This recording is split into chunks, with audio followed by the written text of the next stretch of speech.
Okay.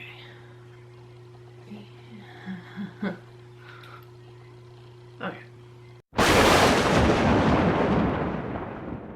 Hey there, creepy peeps, and welcome to another movie review. Today I'm going to be talking about Green Room, directed by Jeremy Saulnier? Make of it what you will. Green Room is about a, like, I don't know if you call them like underground, but they're like this like punk rock band, and they go play this gig at some like neo-Nazi skinhead type venue, and at the end of their set they inadvertently witness something they're not supposed to, and then it just spirals down from there. They are all of a sudden being targeted because now they can't leave because they've seen something that they're not supposed to see. So basically they're fighting for their lives, trying to get out of the green room, really. I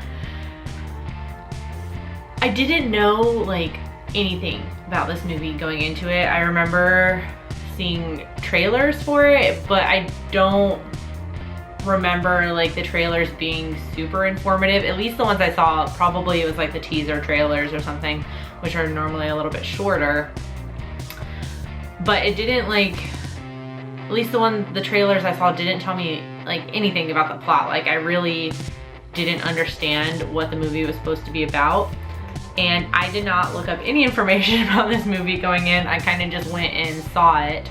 I was pleasantly surprised by how good this movie was, or at least like the plot was, for sure. I liked the idea of like the inept protagonist in this. Names. Anton Yelchin? He was in the Fright Night remake and Star Trek. You know, this guy. He plays our protagonist, Pat.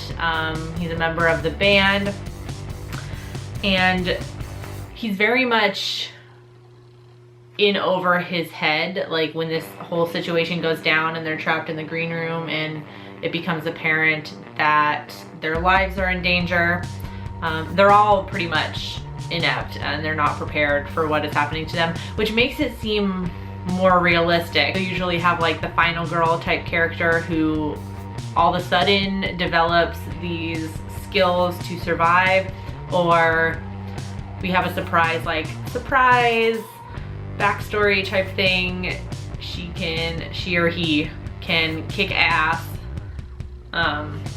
and that's how they fight their way out.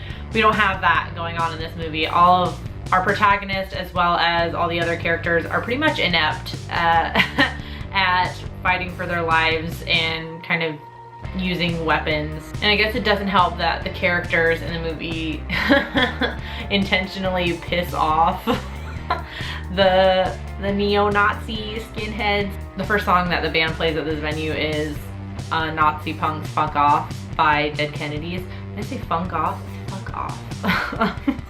What is wrong with me today? Nazi Punks Funk Off.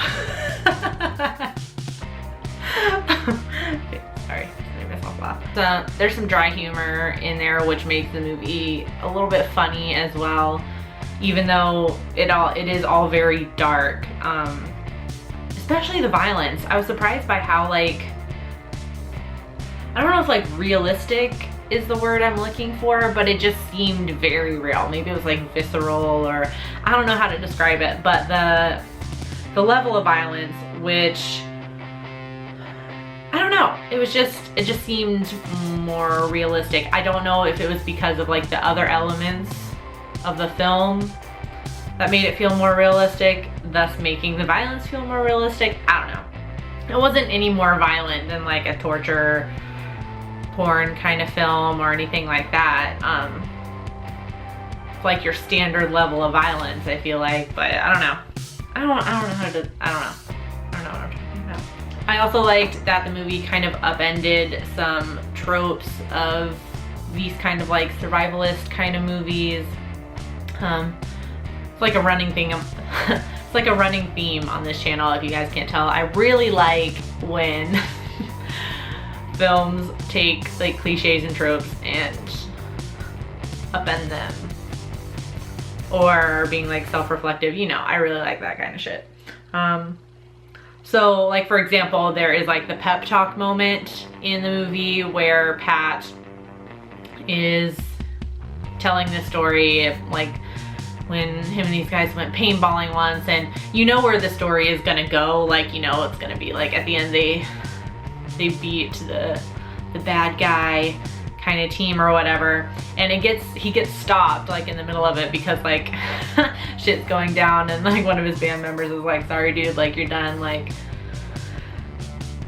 can't do it. So I really liked that. I found that it was like kind of funny. Well, not kind of funny, it was funny. But I just like when they upend tropes like that and cliches, like, cause you knew where that story was going, and he does eventually finish it, and the story ends the way you expect it to end. And they even point out like it really doesn't matter, it doesn't apply to the situation really. It's a completely different situation. I just thought that was funny. The only thing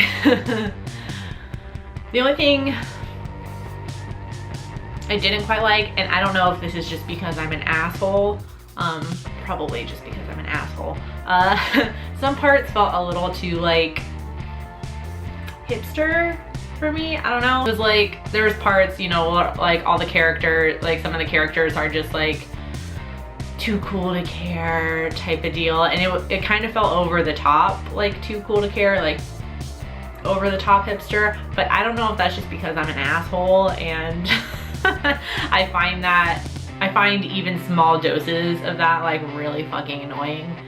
I think I'm just being an asshole though, like I really don't think it's that bad. If you've seen Green Room, let me know if I'm being let me know if I'm just being a jerk talking about that. If you even know what I'm talking about, I don't even know what I'm talking about most of the time. All of the time. Let me know what you thought of Green Room in the comment section down below.